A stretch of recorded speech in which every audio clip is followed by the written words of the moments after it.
امام زین العابدین نے کہا بابا جان آپ کو حر نے کہا کہ آگے اگر جاؤ گے تو مار دیے جاؤ گے. کہا کہ قال السنا بالحق، اے بابا جان کیا ہم حق پر نہیں ہیں؟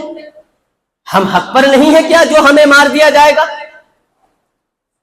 آج ہمارا بھی یہ رہتا ہے نا کہ اگر ہمیں تکلیف پہنچ جائے تو ہم کہتے ہیں کہ یار ہم تو صحیح تھے، ہمیں کیوں تکلیف پہنچی؟ ارے اگر تکلیف آتی ہے تو یہ اس بات کی دلیل ہے کہ اللہ تمہارا امتحان لے رہا ہے، آزمائش لے رہا ہے. تیرے پیغمبر کی حدیث ہے، آقا ارشاد فرماتے ہیں کہ جب اللہ کسی بندے کے ساتھ بھلائی کرنا چاہتا ہے تو اسے مصیبتوں میں گرفتار کرتا ہے. لوگ کہتے ہیں کہ یار میں تو نماز پڑھتا پھر بھی کاروبار میں برکت نہیں، وہ تو نماز نہیں پڑھتا پھر بھی 4 مالا مکان بنا ہوا ہے. میں کہتا ہوں کہ مال و دولت اللہ کے رحم اور فضل کی علامت نہیں ہے. اگر یہ اللہ کے فضل کی علامت ہوتی تو فرعون پہ تو پھر اللہ کا بہت فضل ہوتا معاذ اللہ.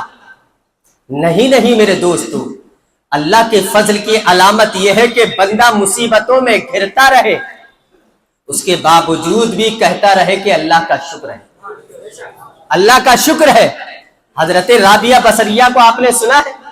حضرت رابعہ بصریہ نے کچھ دنوں کے لیے اپنے آپ کو ایک کمرے میں مقید کر لیا. کہا کیا ہوا؟ اے رانی صاحبہ آپ تو اللہ کی ولیہ ہیں، آپ کیوں خاموش ہو کر کے اپنے کمرے میں مقید ہو گئی؟ کہا کہ مجھ سے اللہ ناراض ہے. کہا کہ آپ سے اللہ ناراض؟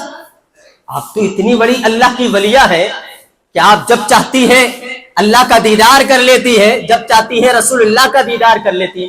کہا کہ میں ایک دن قرآن کی تلاوت کر رہی تھی تو میں پڑھتے پڑھتے قرآن کے اندر جنت کا ذکر آ گیا، جنت کی خوبیاں، جنت کیسے بنائی گئی، جنت کیسی ہے، جنت میں رہنے والوں کا مزاج کیسا ہوگا. تو کہتی ہیں کہ میں جنت کو دل دے بیٹھی. جب میرا دل جنت کی طرف مائل ہوا تو غیب سے آواز آئی، کہا رابعہ بصریہ بندی ہماری ہو دل جنت کو دے دیا تم نے. کہا کہ بندی ہمارے ہوتے ہوئے آپ دل جنت کو دیتی ہو، اگر ہم راضی ہوں گے تو جنت تو تمہارے قدموں میں ہوگی. قسم خدا کی جب رب راضی ہوتا ہے تو اس کی شان یہ ہوتی ہے کہ میرے نبی چاہتے ہیں تو سدرۃ المنتہا سے اٹھا کر کے ماں باپ کے قدموں میں جنت کو رکھ دیا کرتے ہیں.